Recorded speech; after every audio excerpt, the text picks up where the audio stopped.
Bonjour à tous et merci de nous rejoindre pour ce premier point de l'actualité sur RTI 1. Bientôt, de nouvelles infrastructures dans la ville de Diokwe, à l'ouest de la Côte d'Ivoire. Le ministre d'État, ministre de l'Intérieur et de la Sécurité, Ahmed Bakayoko, y a procédé récemment à la pose de la première pierre de 5 commissariats et du siège du conseil régional d'Iguemont. C'était en présence des autorités de la région. Patricia Omoitia. Diokwe marque la première étape de la tournée du ministre d'État, ministre de l'Intérieur et de la Sécurité dans le Grand Ouest. Journée de mobilisation exceptionnelle pour des projets de développement ambitieux dans le Guemont. Pose des premières pierres du siège du conseil régional du Guemont et de 2 commissariats de police. Des actions qui annoncent la construction de 4 autres commissariats afin de lutter contre l'insécurité dans la région. Après avoir estimé que la situation sécuritaire s'est améliorée dans la région, Ahmed Bakayoko exhorte les populations de l'Ouest à se réconcilier. Quelles que soient les batailles qui vous divisent, votre peuple, la terre de vos ancêtres est au-dessus de tout. Et vous les chefs, vous avez une responsabilité de rentrer dans la case, de remuer les couilles et les glaés pour que les mains de vos ancêtres encadrent vos enfants dans la paix pour vous servir. Vous ne devez pas encourager la division. Je vous parle du fond du cœur. Je veux aider le Guemont. Donc, s'il vous plaît, soyez unis. Occasion pour les fils de la région de se donner la main. Je demande à tous les cadres de taire nos querelles intestines politiciennes et nos visions hybrides ou quoi que ce soit, je pense, pour aller à l'essentiel, celui de l'union, de la paix, de la réconciliation. Nous sommes là ensemble pour sceller non seulement le développement, mais l'unité. Et je vous assure qu'après ces conseils sages du ministre d'État, le président de la République a besoin de la tranquillité. Heureux et rassuré, le ministre d'État, ministre de l'Intérieur et de la Sécurité a fait don de véhicules et de motos au conseil régional du Guemont et plusieurs dons en espèces au corps préfectoral et aux populations. Le monde entier dit non aux hépatites virales. La journée internationale de lutte contre la maladie a été célébrée pour la 4e fois hier lundi 28 juillet. L'hépatite est une inflammation du foie causée le plus souvent par une infection virale. Il en existe 5 types, l'hépatite A, l'hépatite B, C, D et E. 500 millions de personnes souffrent des hépatites et plus d'1 million en meurent chaque année dans le monde. En Côte d'Ivoire, le gouvernement a décidé de faire de la sensibilisation et du dépistage son cheval de bataille. C'est ça l'hépatite, comprenez-la, combattez-la. C'est le thème choisi cette année. Christelle Menon. Bien qu'elle soit responsable de près d'1,4 million de décès par an dans le monde, l'hépatite virale, inflammation du foie, reste encore méconnue au point qu'on la surnomme le tueur silencieux. L'hépatite virale évolue en 2 phases. Il y a la phase aiguë et la phase chronique. Quand vous êtes infecté par le virus, au bout de 6 mois, l'organisme va éliminer spontanément le virus sans que vous ayez besoin de traitement. L'hépatite chronique, c'est la présence du virus dans le sang et dans le foie au-delà de 6 mois. Et c'est cette phase silencieuse qui est la plus dangereuse parce que le patient pense qu'il est guéri alors qu'il est contagieux. À ne pas confondre avec le paludisme ou l'ictère, ces signes peuvent faire suspecter une hépatite. Les signes ressemblent au paludisme. Ces signes sont essentiellement la fièvre, les maux de tête. Parfois, les urines peuvent changer de couleur, les yeux peuvent être jaunes, c'est ce qu'on appelle l'ictère. On a des douleurs dans les muscles et on se sent très fatigué. La journée mondiale de lutte contre les hépatites virales sert de prétexte supplémentaire pour sensibiliser et aider à la prévention contre la maladie. Appuyé par l'Organisation mondiale de la santé, le ministère de la Santé et de la lutte contre le sida initie des séances de dépistage gratuits et informe sur la maladie à travers le programme national de lutte contre les hépatites virales.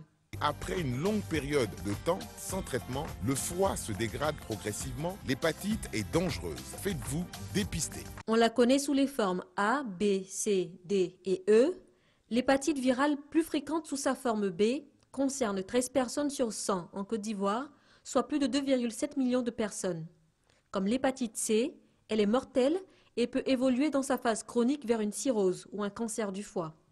Transmissible comme le VIH-Sida lors de rapports sexuels non protégés et par la salive, il est important de se faire dépister, d'autant qu'il existe des traitements et un vaccin contre certaines hépatites. Attention, le vaccin ne guérit pas les porteurs chroniques d'hépatite. Un prix pour honorer les travaux d'inventeurs et de chercheurs.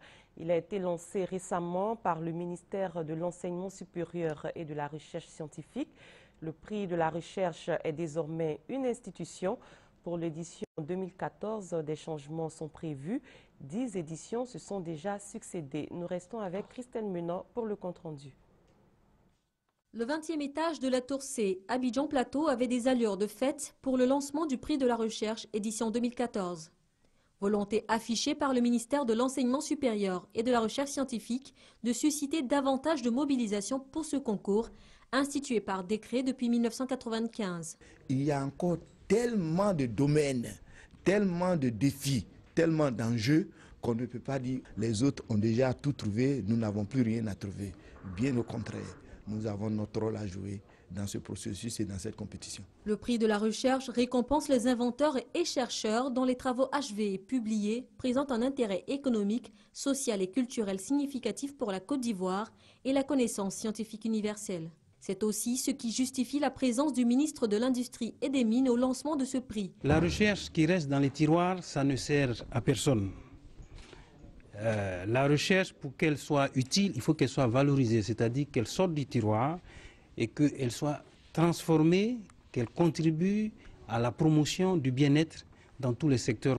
Alors que la norme pour les pays membres de l'OCDE est de consacrer au moins 3,5% du PIB à la recherche, la Côte d'Ivoire, elle, n'a pas encore passé la barre de 0,5% de son PIB. Le pays ne manque pourtant pas de chercheurs, le secteur attire même de plus en plus de jeunes. Il y a un véritable engouement en Côte d'Ivoire en ce qui concerne les jeunes pour s'intéresser au métier de la recherche. Ça, c'est une réalité. Les ressources humaines sont là. Ce qui est notre difficulté, ce sont les équipements. De nouveaux domaines viennent enrichir le prix ivoirien de la recherche. Ce sont notamment l'environnement, les mines et l'énergie. Un diplôme et une dotation financière de 5 millions de francs CFA prévus pour le lauréat qui, en 2013, n'était autre que l'équipe de recherche Aké Kobenan Traoré pour le TD Savane. On se rend à présent en Afrique du Sud et en République démocratique du Congo pour s'intéresser au report du procès des Congolais accusés de complot anti-Kabila. Dans la salle des pas perdus du tribunal de Pretoria, quelques dizaines de Congolais sont venus supporter des proches. 20 compatriotes accusés par les autorités sud-africaines d'avoir voulu assassiner le président Joseph Kabila et quelques dignitaires de RDC. La liste a été découverte dans l'ordinateur d'un des accusés. Le réseau est tombé en février 2013, la liberté conditionnelle refusée et le procès renvoyé une première fois. Face au juge, certains sont enchaînés, tous dénoncent une machination. De ma part, je sais que c'est le problème de Zuma et Kabila. Je sais, parce que ce sont des amis. Il fait ça pour faire souffrir les Congolais qui sont à l'étranger. Comme nous, les réfugiés, on n'aime pas Kabila. C'est pour ça qu'il a fait ça. Ce sont des Congolais, des réfugiés qui vivent ici dans des conditions des fois misérables. Ils n'ont aucun moyen de se procurer ni des fusils, ni de monter un coup d'État. C'est une histoire montée par les services de renseignement sud-africains de connivence avec les pouvoirs de Kinshasa. Devant des officiels envoyés par Kinshasa, la défense a réclamé des examens médicaux pour certains prévenus qui se plaignent de mauvais traitements et a déposé un appel pour vice de procédure, une stratégie pour tenter d'annuler l'accusation. Une nouvelle fois, le procès a été reporté à lundi prochain, un nouveau répit pour les prévenus qui sont repartis sous haute surveillance. La Libye est en proie depuis plusieurs jours à des violences. Plusieurs pays occidentaux demandent à leurs ressortissants de quitter ce pays. La situation se dégrade en Libye. Benghazi est le théâtre d'affrontements entre l'armée et les groupes islamistes. En 24 heures, au moins 38 personnes, des soldats pour la plupart, ont été tués. Mais surtout à Tripoli, la capitale, les combats se poursuivent entre milices rivales autour de l'aéroport et dans les quartiers sud. Cette escalade de la violence a poussé de nombreuses capitales occidentales comme la France, le Royaume-Uni et l'Allemagne à appeler leurs ressortissants à quitter la Libye. Certains pays comme l'Italie et Malte ont même affrété des avions. Cette crise a causé la confusion. De nombreux étrangers sont partis, y compris des personnels d'ambassade qui ont quitté le pays par l'aéroport. Les États-Unis, dont l'ambassade est située non loin de l'aéroport, ont évacué leur personnel diplomatique par la route vers la Tunisie. Depuis le début des combats, le 13 juillet dernier, entre milices rivales, ce sont 97 personnes qui ont été tuées. Au premier jour de la fête musulmane de l'Aïd, qui marque la fin du Ramadan, des explosions sont toujours entendues dans la capitale. Selon des témoins, des roquettes auraient même atterri à proximité d'un immense réservoir de carburant, provoquant un incendie. Les pompiers ne sont pas encore parvenus à éteindre le feu. Direction la France en musique, la ville de Carjac vibre au son des cultures africaines. Démarrage en fanfare de la 16e édition du festival Africaja. Comme chaque année, ici, pas question de s'ennuyer. C'est un rendez-vous de tout un continent, du nord au sud, un mariage culturel riche et divers pour des voix sans frontières.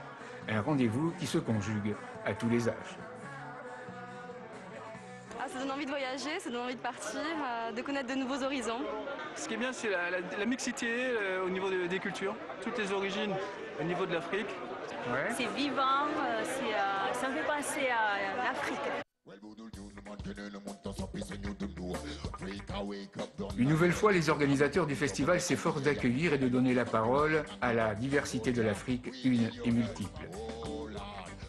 Moi, j'utilise la musique tous les jours pour se battre contre l'injustice partout dans le monde.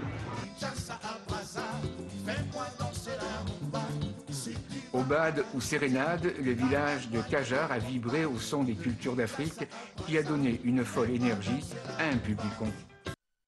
À présent, le reste de l'actualité en bref dans le monde. Nous commençons par l'Afghanistan.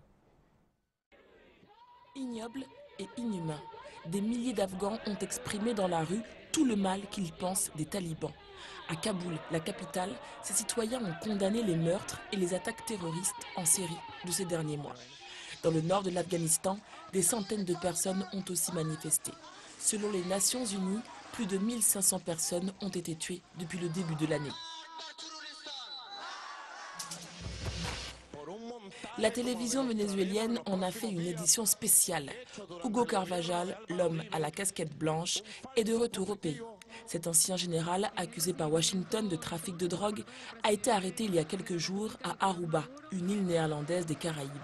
Au lieu d'être extradé vers les États-Unis, Hugo Carvajal a pu regagner le Venezuela. Un triomphe diplomatique pour le président vénézuélien Nicolás Maduro. Les musulmans du monde entier célèbrent ce lundi l'Aïd el-Fitr, la fin du Ramadan. Un moment de recueillement et de prière, comme ici en Indonésie ou aux Philippines, malgré la pluie. L'Aïd se célèbre en famille ou entre amis. Au Bangladesh, cela se traduit par un balai de bateaux et de trains bondés. L'Aïd est la fête la plus importante du calendrier musulman. C'est le volcan le plus actif d'Europe. En Italie, l'Etna est de nouveau entré en éruption samedi. Coulées et explosions de lave, des images impressionnantes qui attirent toujours les observateurs. Si le bruit peut incommoder les habitants de la région, l'éruption en elle-même ne présente aucun danger direct. Et en Ukraine, les combats rendent difficile l'accès au crash du MH17. Les combats dans l'est de l'Ukraine empêchent toujours les enquêteurs d'accéder au site du crash de l'avion MH17. Des policiers néerlandais et australiens ont tenté lundi en vain de rejoindre le lieu du drame. Ils avaient déjà dû y renoncer dimanche en raison des combats qui se déroulent dans les environs de Donetsk. Une zone que l'armée ukrainienne tente de reprendre aux séparatistes pro-russes. Les conditions de sécurité sur le site du crash et sur la route qui doit nous y conduire ne sont pas assurées. Nous avons pris la décision de ne pas nous y déployer aujourd'hui encore. Nous avons des informations comme quoi les combats se poursuivent dans la zone. 11 jours après le drame, des fragments de corps sont toujours éparpillés sur le site, même si de nombreux corps ont déjà été emmenés aux Pays-Bas. Les observateurs des Nations Unies veulent maintenant pouvoir accéder au site pour mener une enquête rapide et minutieuse avant que les preuves ne disparaissent définitivement. Le haut-commissaire a indiqué que cet acte pourrait être assimilé à un crime de guerre. C'est pourquoi une enquête urgente, complète, indépendante, impartiale et efficace est absolument nécessaire. Les diplomaties russes et européennes s'activent pour éteindre un conflit qui menace de déraper sur une grave crise internationale. Le Premier ministre hollandais, Mark Rutte, vient de renoncer à envoyer des forces militaires pour sécuriser le site, de peur d'être pris dans l'engrenage de la guerre. C'est la fin de ce 6h30. Merci de l'avoir suivi. Très bon début de journée à tous et à toutes.